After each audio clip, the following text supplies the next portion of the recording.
We are rolling.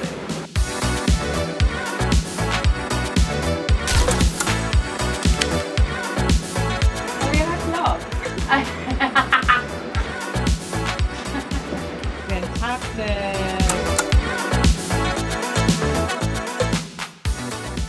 Just to take it back all the way to the beginning of season 2, they seem very happy after their kiss. Do you think there was any plan? I personally didn't think anything was said. I think it was sort of all to play for, and that was the exciting part, which is sort of now let's see what unfolds. I wonder if, I often think in these sorts of stories, it's actually not helpful to think that stuff has happened that the audience isn't seeing somehow, because we need to know as much as the audience know, if you know what I mean. Yeah. So there's something about them not having managed to, and also because they don't want to be seen, they don't want to be caught in the flushes of that sort of kiss. So yeah, I think that they think, or she, I don't know, they go to their individual beds and then it all goes terribly wrong, doesn't it? There's that moment after the car scene, which is so beautiful, and after the day with the kids where he tells Taggie that, you know, he won't break her like he broke Helen. But then it's also sort of like Cameron says, I love you, and he says, I adore you. Do you think he's got any idea that now Cameron's kind of in that group of like, she could get hurt as well? Yes. I think he also feels very complicated about the fact that he's hurting her. But what's so brilliantly complicated about Rupert is that he's trying so hard to do the right thing, but he keeps doing the wrong thing. He keeps making the wrong decisions about doing the right thing. That's what's so interesting about him. He's so impulsive that he's like, I'm going to do the right thing and I'm going to completely commit to this. And he'll hurt a bunch of people in doing that. He sort of does it over and over. He's got huge blind spots. But I think also the difference between his opinion potentially of Cameron and Taggie is that he knows that Cameron is a really strong adult who's had loads of life experiences in the same way that he has. And they both have a slight emotional ruthlessness to them, and that they sort of respect that in each other. And I think he knows that she'll get over it and she'll, you know, be able to kind of move on, whereas I think he thinks he would destroy Taggie.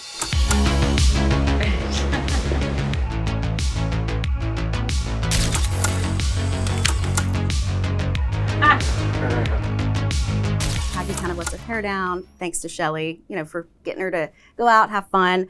And I loved the scene in the car with Taggie and Baz. You played it brilliant. You're like, I think I'm bottom, like in A Midsummer Night's Dream. And I just like thought that she's just so, like, it was just adorable. And it's sort of like that she kind of lets her guard down a little bit and Baz kind of cheers her up. So I think she's really insecure. And I think she rarely, I think, also it's quite lovely, that scene, because I like that, you know, Baz brings that side out of her as well.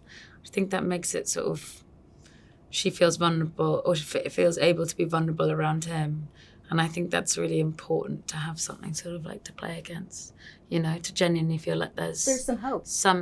There's hope, and also that, like, I like the fact that, you know, in some eyes, because Taggie is so forgiving and so devoted to Rupert, sometimes I think there can be, or certain viewers find there can be a frustration of just being like, come on, like, you have to have some, like, a backbone or respect. And I think in her head, she is sort of respecting herself because that's what she wants. But I like the idea that there really is another person and there's something to play for, and actually, like, there's, you know, more than one person who she feels vulnerable and safe and he's heard the and one that's seen. very much like, there's always tomorrow. Yeah, you know? and it's romantic, and also he's charming and gorgeous too. It's like, this is a really eligible bachelor. I think that's what's interesting about it, partly, isn't it? That I think the audience go, come on, Cameron and Rupert, you're suited to each other, and like, come on, Taggie and Baz. He's going to be much nicer to you, but at the same time, you're like, no, but you need Rupert and Taggie to be together. You want it to be really something, enough for it to be, you know, really something to play for. Yeah.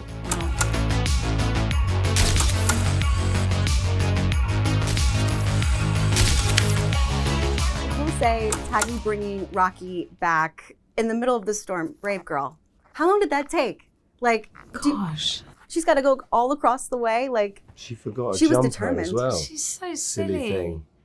Oh, it was actually so lovely, because she's so she just cares about the horse. She so does not think about herself in that moment or how unbelievably dangerous it is. I'm sure it was also, she's thinking about your love for the horse, and I think she would have honestly travelled miles and miles to make Rocky safe. She's so selfless, isn't she? Yeah.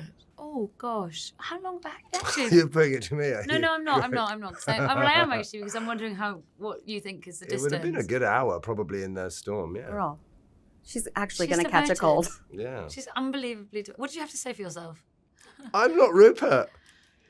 I will say, Wow. when I rewatched it, I thought about it for a minute, seeing her walk out with this white horse in the middle of a storm. You know, white horses in literature, very much a symbol of purity and positive energy. Did you sort of feel that coming in, that sort of Taggie in the midst of the storm, she's sort of this bright light, pure light in the midst of it all? I just felt there was some added symbolism there. Oh, I'm sure there must be, and you're far cleverer than I am to notice that. But I think so.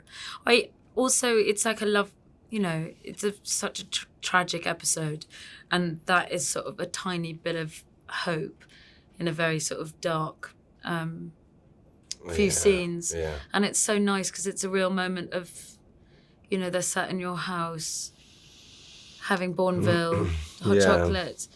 I mean, it's also a really tragic scene, that scene, because we're thinking about Paul I Cameron. know.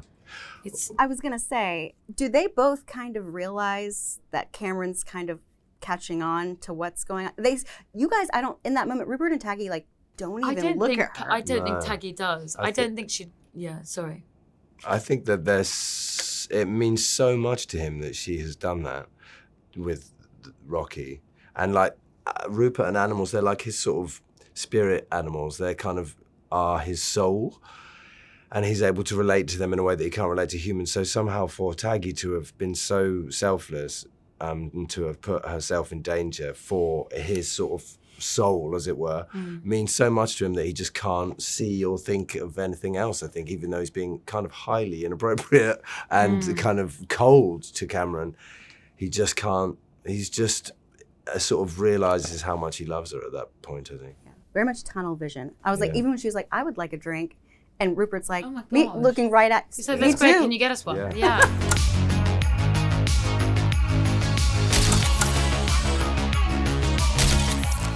Later in the episode, Cameron does find a note from Taggie and Rupert's journal. Is that all there is?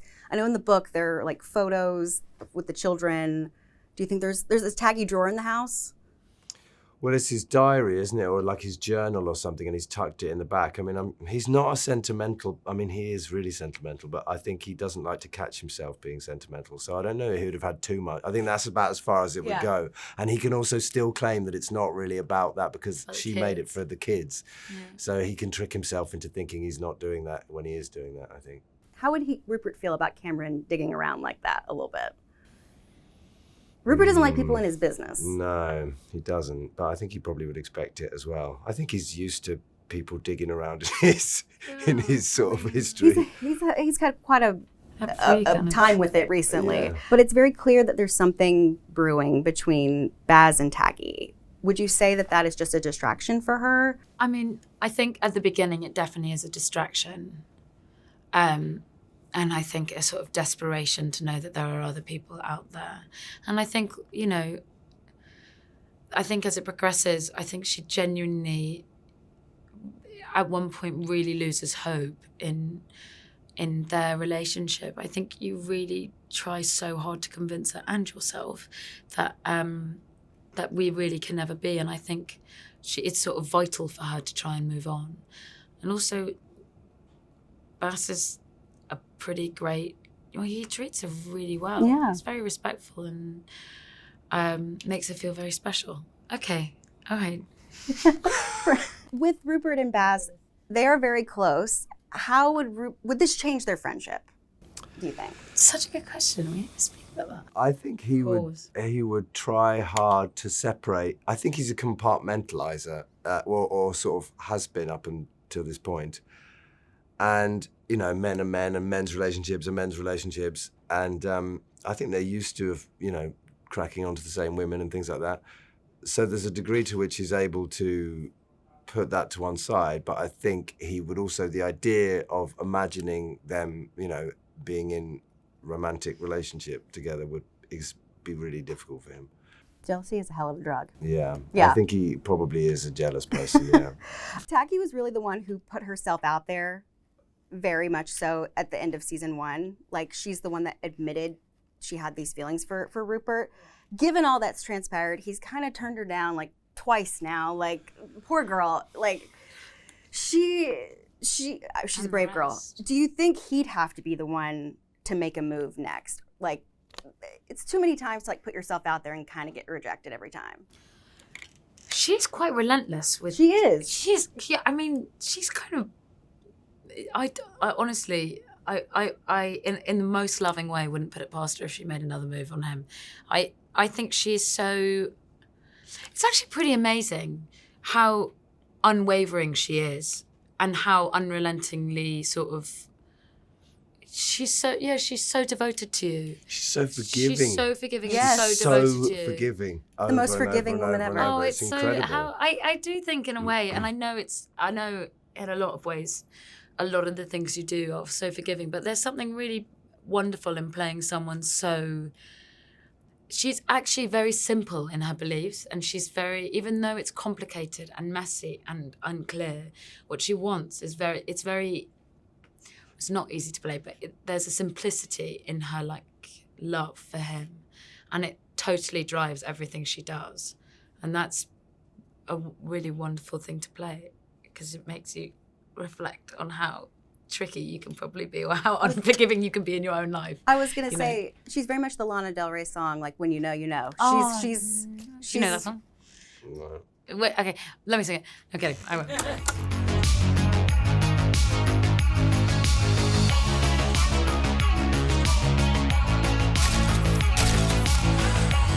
We've seen the Priory kitchen, we've seen Sarah Stratton's kitchen, we've seen Lizzie's kitchen. Will we ever see Rupert's kitchen? Well, don't know. I mean, Can't possibly say. as I told you during the junket, so many of Rupert and Taggie's like most pivotal moments happen in the kitchen. I feel like it's inevitable. Domestic, aren't they? Something really interesting about their relationship is that actually for Rupert, who's this sort of international playboy, they end up just having this, like, it's really domestic and really kind of grounded. I was actually going to ask you, they asked me a question yesterday, where do you think Rupert and Taggie would go on a date if the kids like weren't around and just nothing existed? And I said, and I don't know if I actually agree with this, but I said they'd go to a really, sorry, this is going off piece. No, you're good. That's great. Where would they go on a date? But I was like, would they go and sit in a really sweet little pub and then come back and sit by the fire and I think you might and take they'd be her surrounded riding by as well. by not horses, dogs. Yeah. I think they'd just be happy around animals. Well, stables, a stable date. Or a cooking class. I don't know. Yeah. Oh God, that'd be quite sweet seeing you cook. Yeah. Yes, see him cook for a Yeah. change. Yes. He'd be terrible, I think. With 206, Particularly, so much happens. Without giving away anything, what can we sort of expect for Rupert and Taggie in the second half of the season? The angst is already like next level. I can't imagine where Oh my gosh. we're headed from here. Times that by another 1,000, I think. There's still so many hurdles, Declan is one of his best friends. He promised him that he wouldn't, go near his daughter. He already has, but he knows he's a bad man. Rupert knows he's a bad man.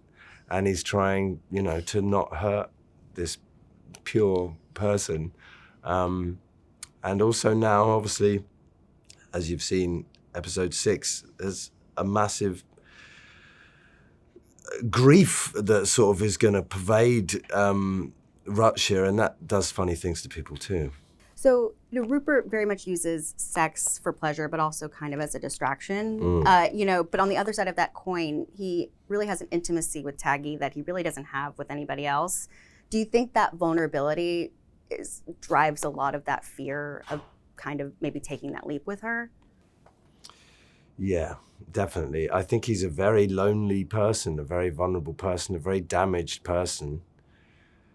And I think for him to reveal all of those things to someone is extremely difficult for him. I'm sure he wasn't allowed to do that when he was young. And to be given the space to be vulnerable and sort of be loved for it, I think is really important to him, but is very scary, yeah. Lizzie is such an important figure in both Rupert and Taggie's life. Bella, how impactful is that relationship to Taggie? Taggie always has to be so maternal, and with Lizzie, she has that maternal figure. I think sort of Lizzie almost feels like an older or in the future Taggie, and I think Lizzie's very wise and really understands Taggie and really sees her and doesn't judge her. And you know, in the series, a lot of people give her a hard time for sort of being dyslexic and, you know, not really having as strong a career or as much of a drive as other people. And I think Lizzie just loves her for her and is a real sort of confidant and a real confidence booster for her and just a safe space. So it's just really vital, definitely, where she's so, I guess in a way, her closest friend. I was gonna say, has Taggie told Lizzie what's been going on with Rupert? It seems implied. I don't think they've actually spoken about it. I think Lizzie knows. Yeah. I think Taggie, as much as she probably is trying to hide it, doesn't do a very good job of it. It's a lot of yearning. And with Rupert, I feel like Lizzie is one of the only people Rupert like listens to a lot of the time. Part of it, I think, is that I thought that somehow she reminded him of like his nanny when he was young, that basically he wasn't parented and spent all the time being brought up by his nanny, who he absolutely loved, and then sort of left. And that somehow she has that same role, that she pulls him to task about his morals, well, lack of morals. And somehow, even though he says to her, don't ever tell me what to do, he loves her so much. And there's a platonic relationship. He's one of the few women that he's not been in bed with, and that, you know, that doesn't seem to ever be on the cards. And it means that they have space for a real friendship. And I think you're right. There is something of a similar kind of dynamic or feel or emotional sort of honesty with Lizzie as there is with Taggie. And I think that's what's interesting about it. I was just thinking that actually that, you know, Similar even though space. Lizzie sort of still holds you accountable for your actions, it's never in a way that is sort of makes you feel like you're a bad person.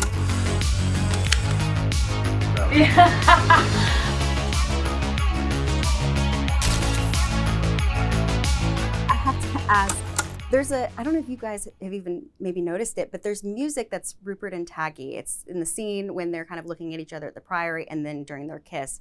Where is this music? Because it's not on the soundtrack. It feels like they're... Oh, I know. Wait, from the last season? Yeah. Oh, the da-na-na, da-na-na-na.